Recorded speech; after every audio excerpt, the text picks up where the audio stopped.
So today we are going to factor some more, okay? Factoring, huge part of what you have to be able to do to work through specific things that can hold you up the most in pre-cal and in calculus and some other advanced math classes that you may have to eventually take is your multiplication facts, honestly, fractions and factoring and those basic algebra things. And there's a lot of factoring within a bunch of stuff that you do. So it can't just be that, if you don't get factoring and you've always tried to ignore it, it's not going to do you any good because you've got to be able to do it to get to the next steps of things, all right? So I can't fold my board and I'm not going to divide rectangles like your paper is because then it'll be way too small. So basically, slide you see up here is going to be one of your boxes. And you're just going to go, we're going to start in the top left-hand corner, and you're going to go 1, 2, 3, 4, 5, 6, 7, 8. Does that make sense? Turn as we go. So, I want you to write this down. We're going to have x squared minus 16x plus 64. I'm going to give you a second or two. I want you to get that factored for me, and then we're going to talk about how you did it and how we could do it a little bit differently. Hopefully I'll kind of get this one.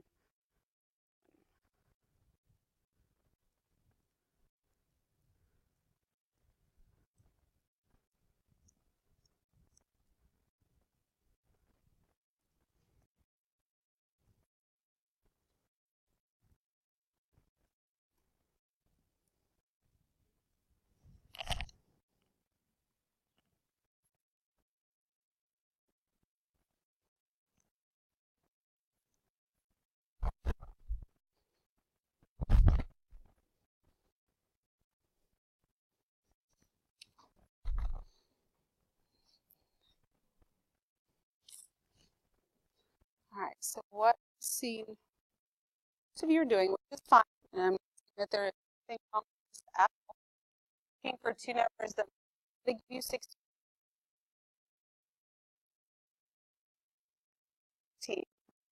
Here's what we know when we have things like this. We talked about these signs on Friday in math time. If you can't, I know when this is going to be x.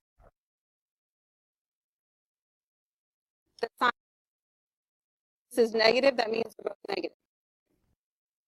And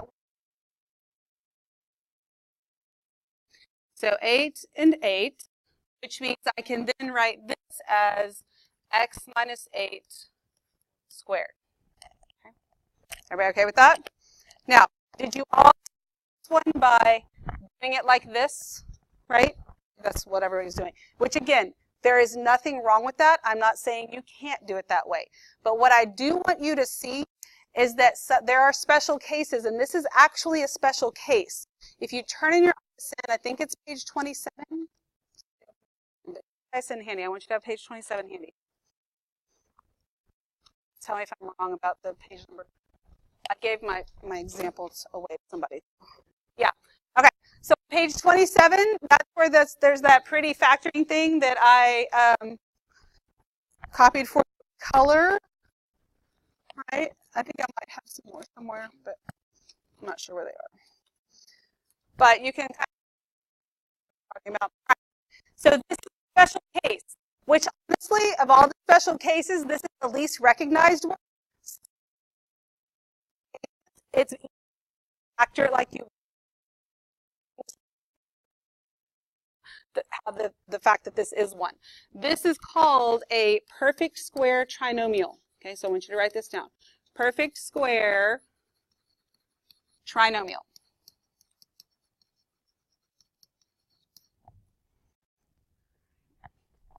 So the perfect square trinomial, what it says on that little flow chart on page 27 there, that if you have something that looks like this, x squared minus 2xy plus y squared, that's going to equal x minus y squared.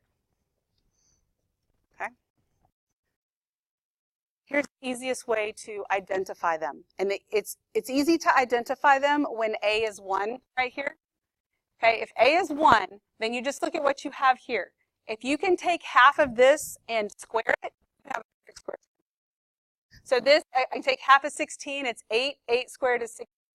That's how I know it's a perfect square trinomial. Does that make sense to you?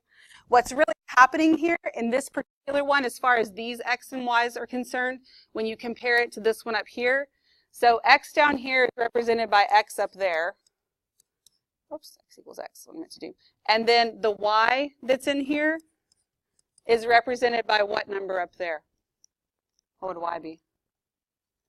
8, okay? Because if the last term is y squared, so to write this one in this form, which I'm not saying you have to do every time, I just want you to see how it's the same thing.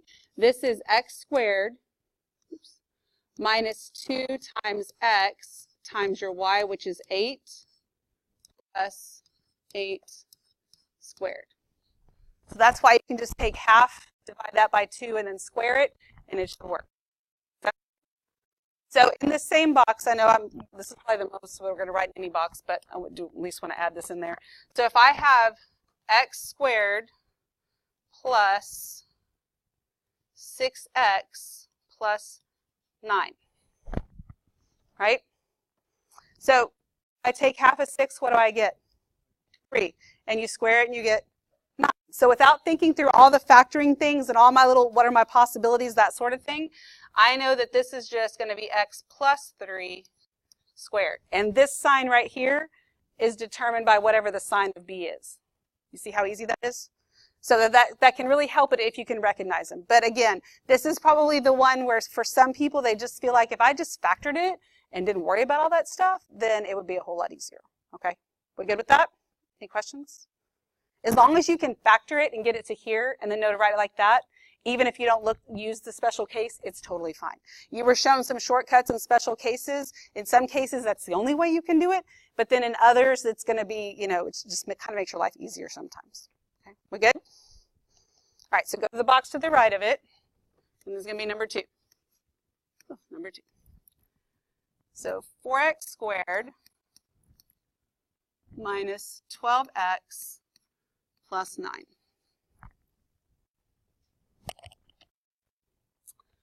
Now, if I take half of 12, that's 6. If I square it, I don't get 9, right? But this one doesn't work exactly the same because a is 1, right? If you take the square root of the first term and the square root of the second, or the last term, right? I can take the square root of 4x squared and I can take the square root of 9. So the square root of 4x squared would be what? What do I get here when I take this? 2x. So this is the same thing as 2x squared. You agree with that? Same. And then the square root of 9 is 3. And this would be 3 squared, right? So if this is a perfect square trinomial, then this middle term would be minus 2 times the first term times the last term. And if I multiply this out, do I get this right here? I do, right? So when I split all that up, this works, right? This is the same thing. So since it's the same, multiply 4 times 9 and get my factors and do all of that. Since this actually is just 2x minus 3 squared. You see why maybe recognizing special cases could be good, right? And I don't want to, I'm doing this first because this is like the worst of what we're going to do, because again, you're like, I don't know that I really like that. I don't know that I really get that. Okay, then forget the special case. Then you're going to have to be able to multiply 4 times 9 and factor it the other way. And as long as you can do that, you're fine. Okay? Yes, sir. Because the pattern here that's on the little thing is it's x squared minus 2xy plus y squared, right? So I found these two things right here just by taking the square root of each one. And then the middle is just 2 times this piece in here times, and I want to see if it would match, and it would. And if it didn't match, then it's not a perfect square trinomial. So it makes me 2. Okay. So I debated about whether or not to even talk about this today because I didn't want to freak you out too much and then your brain shut down. You don't listen to me for the rest of the period. The worst, the most blank, kind of confusing looks I'm going to get. I don't want to freak you out. Again, as long as you can factor it, if you do it a different way, that's okay. There's different ways to do things, but and the more you do it, the more you get into it, you'll start to recognize these things and it won't be nearly as bad. It's in practice, okay?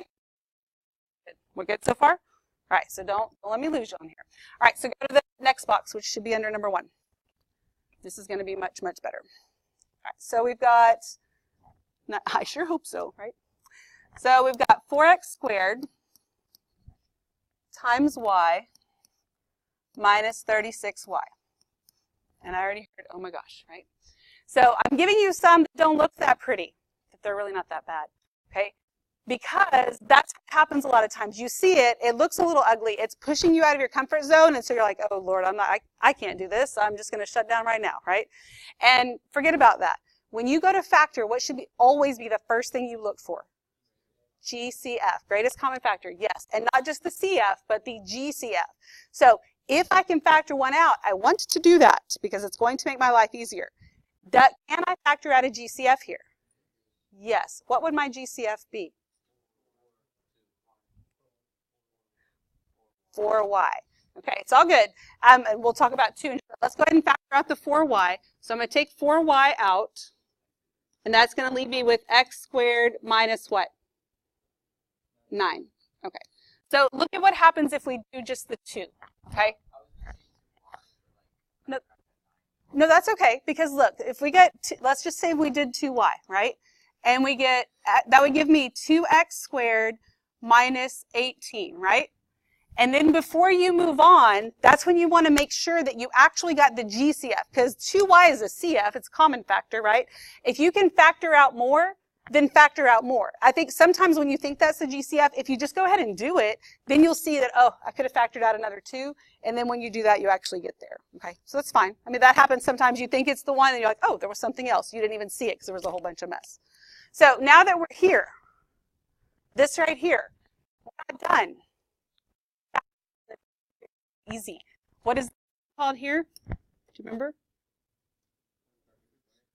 Okay, these are both perfect squares, so these are the squares when you subtract the difference, okay? This is the difference of squares.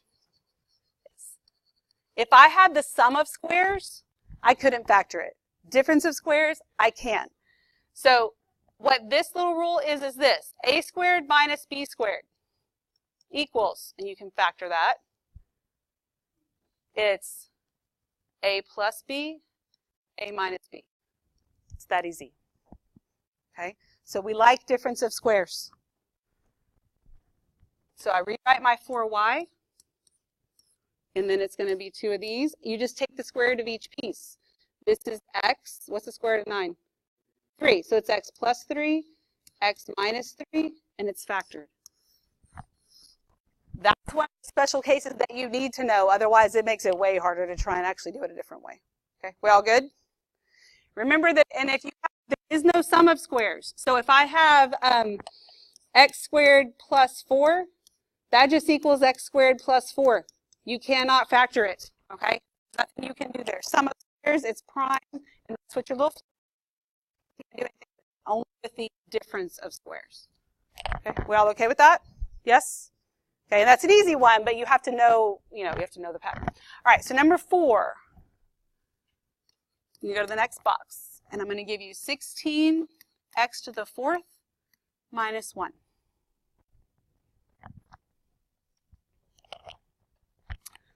So, is this the difference of 2 squares?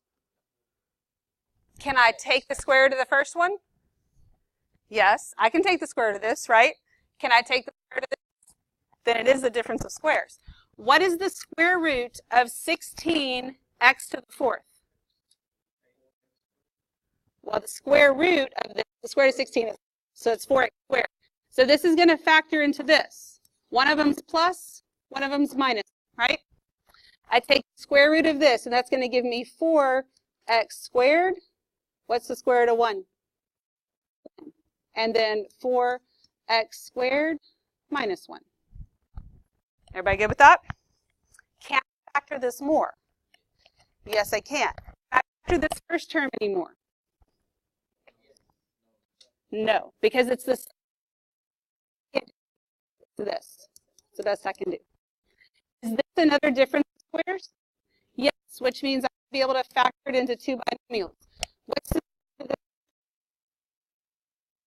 get 2x plus what? 1, and then 2x minus 1. And that is factored all the way. We okay with that? It's not.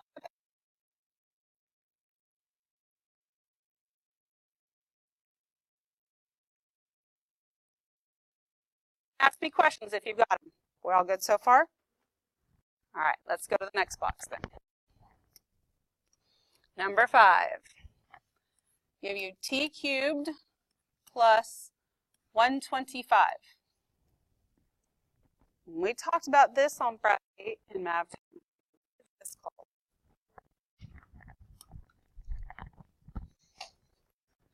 something of cubes. And when you add them, what is it called? Sum of cubes. So you have sum and difference of cubes, right? Something of cubes. So I like something, get it? Something of cubes. Yeah. Yeah, it's okay. I just wrote sum. Sum of cubes. Okay. So your pattern for the sum of cubes looks like this. A plus B, I do a cubed plus b cubed is what we start with. That's equal to a plus b times a squared minus a times b plus b squared. Sum and difference of cubes is going to come up a lot, and so we got to be able to recognize it. It's not that bad. But I want you to see it in this AB form. And I know with the variables, sometimes you would just rather not see it like that because you think it makes it more confusing.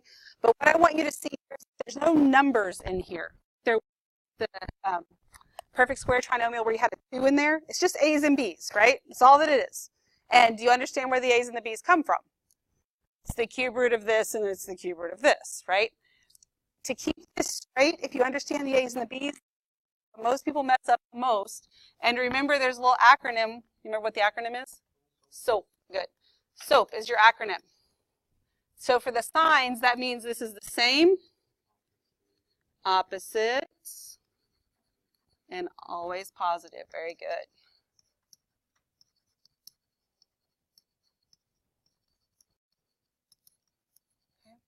And so that is that's your S-O-A-P.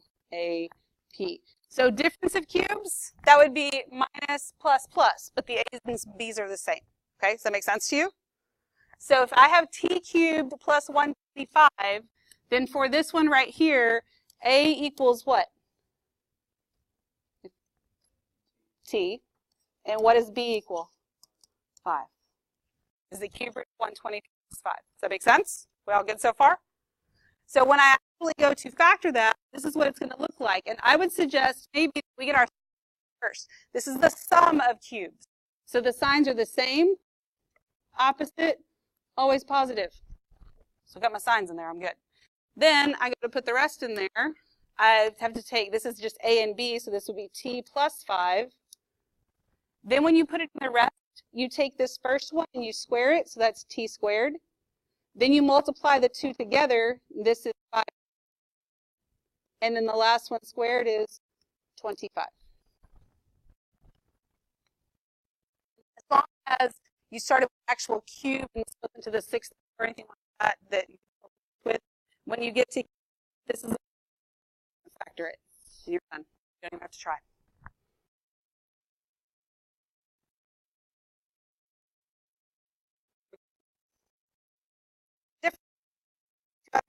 A little bit because I know you can do it, but I'm going to walk through it with you. All right? Because here's the thing. The more complicated ones make sense. When the simpler ones pop up, it's like no big deal. You're just like, thank God it isn't as hard as the other one. I can do that, right? All right, so number 6. Oh, crap. Number 6. I'm going to give you 64 minus 27x cubed. So when you get a problem like this, cubes, right? So we got to decide if it is factor GCF. No, because this is the factors here are 3 and 9, which is really just 3, 3, and 3, and I can't divide that by 3, so I can't factor anything out. So then I have to decide if the is 64 a perfect cube? Yes. Okay, and maybe you don't know, maybe you're not sure. If we know that 5 cubed is 125, then if this is a perfect cube, it's either going to be 1, 2, 3, or 4, right? And 4 is probably the only one that you don't just know. Is 4 cubed 64? Yes, it is. So that this is going to be, remember, this is like a cubed plus b cubed. I'm sorry. Yes, hang on. Let me undo that. A cubed minus b cubed. So a here would be what? 4. And then what would b be? Not just 3, though. 3 what? 3x, because you got to have the variable on it. Okay, does that make sense to you? We good? And the variable is second, and that's okay too. That just means it's my b, and it just stays second in all of it, and we're totally fine. So for my difference of cubes, I'm going to have a binomial and a trinomial. I use SOAP, right? My signs are the same, opposite, always positive. Get the signs in there, right? You take the cube root of the first one, which is 4, so your a is 4. So this would be 4 minus what? 3x. Then when you go to fill in your term, the first term is the term squared, so that's what? 16. The second term, you multiply these two together, so what would that give you? 12x. And then the last one would be what? Okay, 3x quantity squared, which would be 9x squared. Do you see the process I went through? And when I talk you through these things, this is how I think through it when I do it too. I write it down, I put in my signs so that I don't mess them up, because if I mess up anything, I'm probably going to mess up the signs. And then as long as you can get this one filled in, then you just go through and square it, multiply them together, square the last one. Just make sure when it's in a random variable that you're squaring them both and doing that correctly. Okay? We all good with, okay with that? If you can do it backwards, you know, plus 64, that sort of thing. Because we use SOAP. So why is 12 positive? Because we use SOAP, right? Your signs are for your factoring, opposite, always.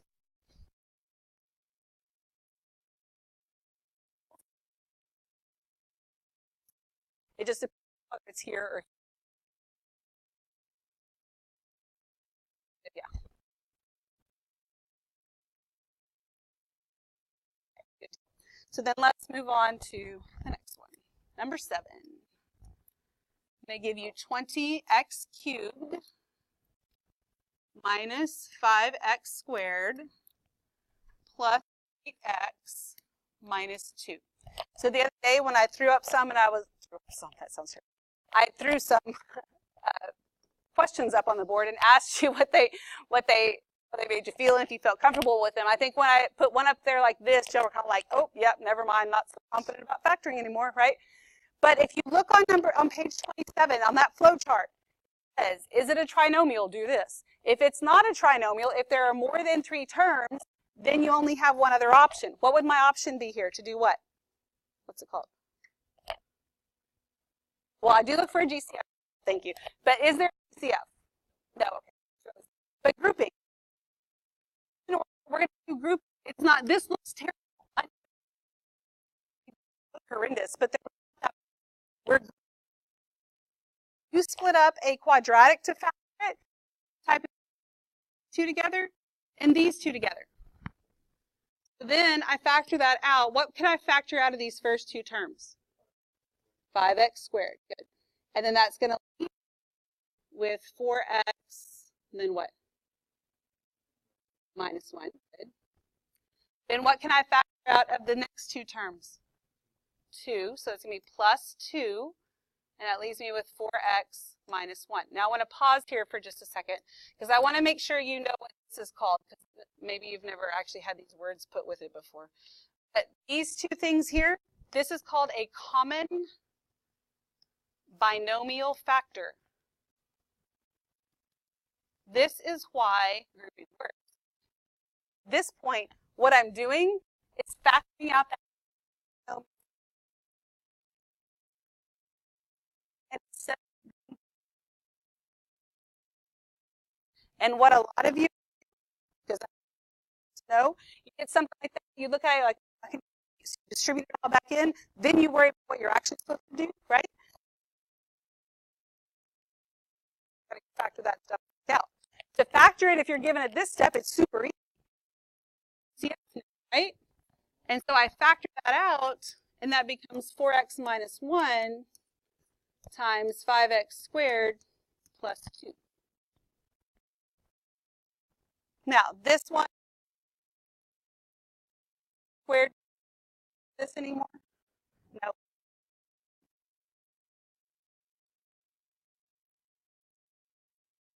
This one, I put 5x squared plus 2 first.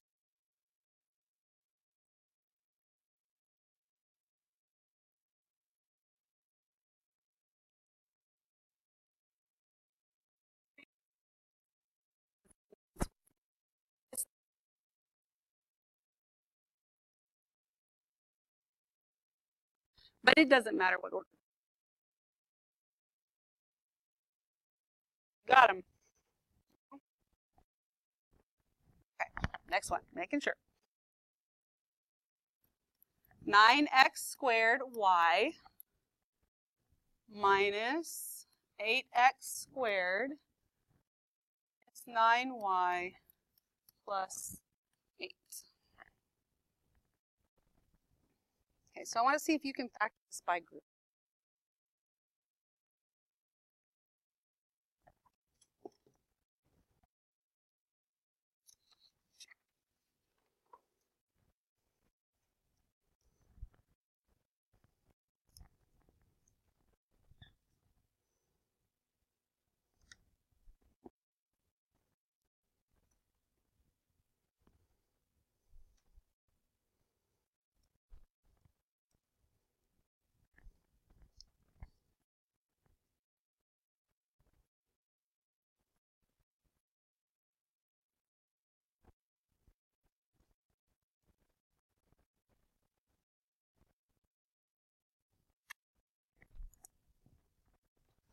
My guess is you don't like the way this looks because it's got 2 variables in it, right? Does that mean it's any more difficult? So you don't really like it very much. But I'm going to group those 2 and those 2.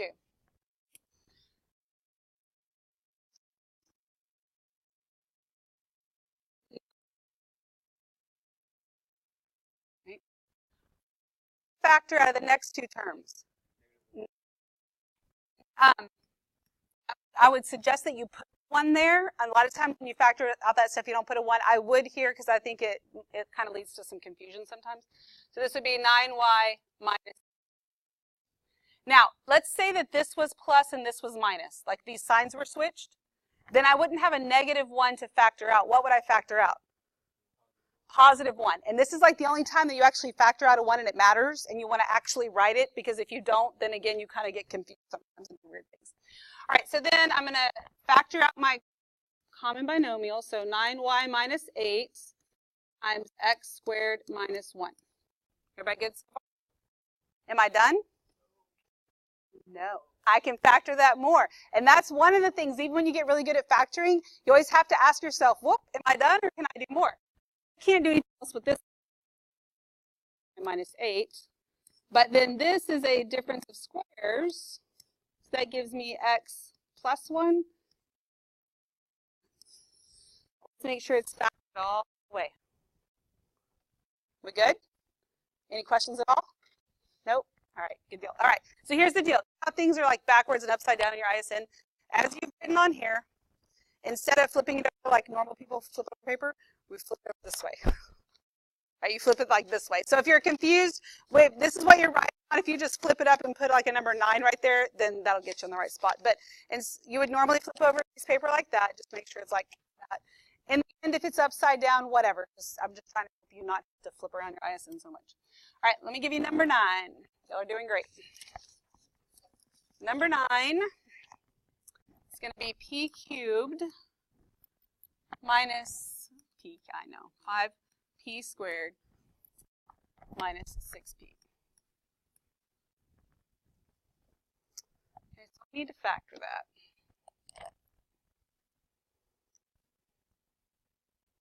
the cubic. It's not the sum or difference of cubes. So are you stuck already? No. Greatest common factor. What's your greatest common factor? P. So I factor that out, and I'm left with p squared minus 5p minus 6. And something that looked simple all of a sudden became easy, yes? So then I know I get two binomials. One, so I can go ahead and put the p in here.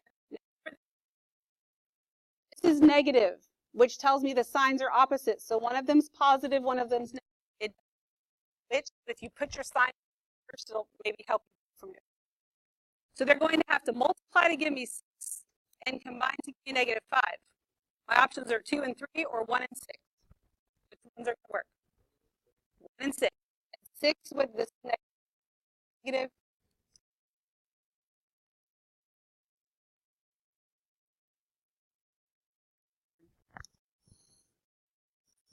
Okay.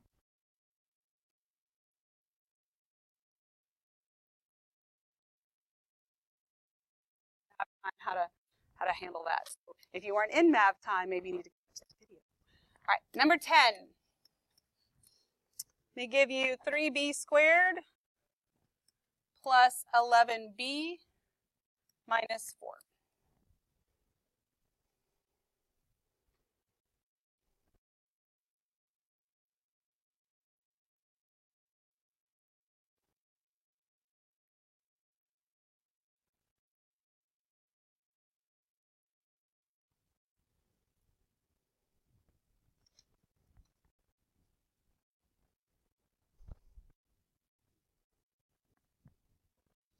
Yeah, I'll walk you through it though.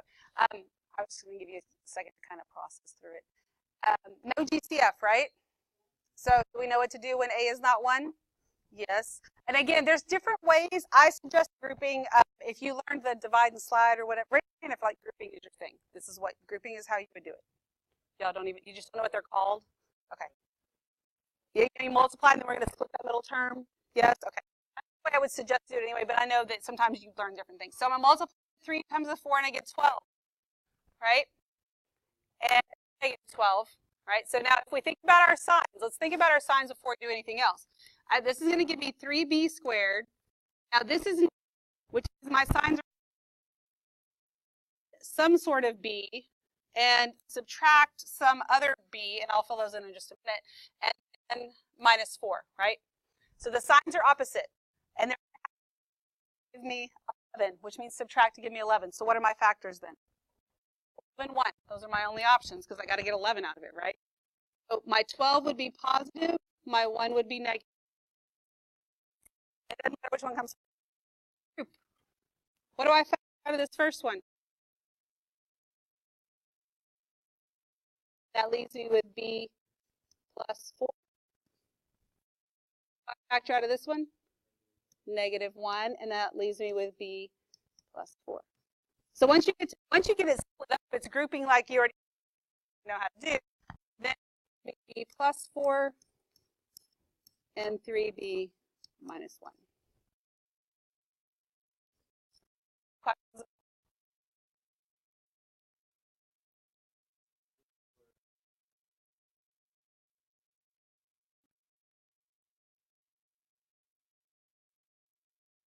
No, that's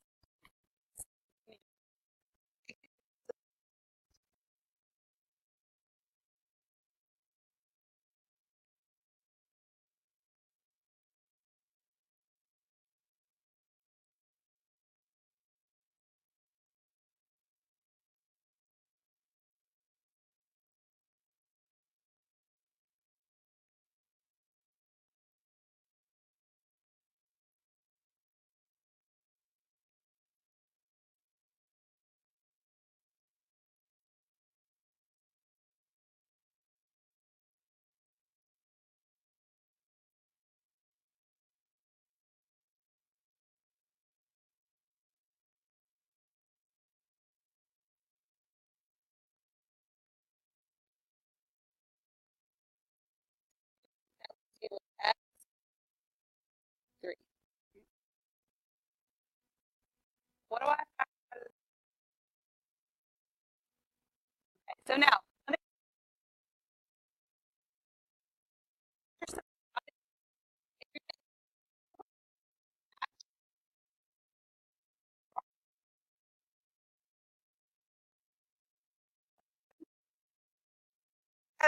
maybe you don't know advising you to figure that out. I factor out this negative. I'm left with x minus